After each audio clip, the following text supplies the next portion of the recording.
மனிதன் தெய்வமாகலாம். இந்த படத்த பத்தி பார்த்தீங்கன்னா, இதில ஃபர்ஸ்ட் இடத்துலயே பார்த்தீங்கன்னா பொண்ண தான் காமிச்சிருக்காங்க. ஒரு சின்ன பாப்பாவ. அதனால அது இது பொண்ணுங்கள பேஸ் பண்ணி தான் எடுக்கப்பட்ட ஒரு படமா இருக்கும்.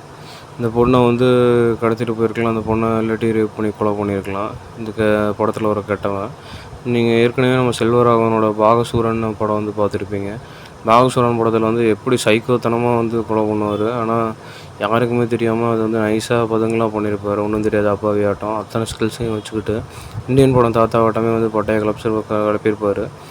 அதில ஒரு கலை காமிச்ச மாரி, இதில ஒரு கலைய காமிச்சிருக்காங்க. பாகசூரன் எப்படி வெற்றி பெற்று அப்புறம் கலைஞர் டிவிலயே போட ஆரம்பிச்சாங்களோ, அதே மாரி இந்த மனிதன் தெய்வமாகலாங்கிற இந்த படத்துலயும் பார்த்தீங்கன்னா, மனிதன் தெய்வமாகலாம். அது எப்படி ஆகணும்னா, ஒரு நல்லது செய்றதுக்காக அரக்கனா மாறும்போது தான் அவன் தெய்வமா மாறுறான். அந்த மாரி தான் இந்த படத்துல காமிச்சிருக்காங்க. உண்மையாலுமே ரியாலிட்டி ஃபில்மா தான் இருக்கும். ஏன்னா செல்வராகவன் எடுத்துட்ட படம்லாம் நீங்களே பார்த்துருப்பீங்க. நேச்சுரலா தான் எடுப்பாங்க.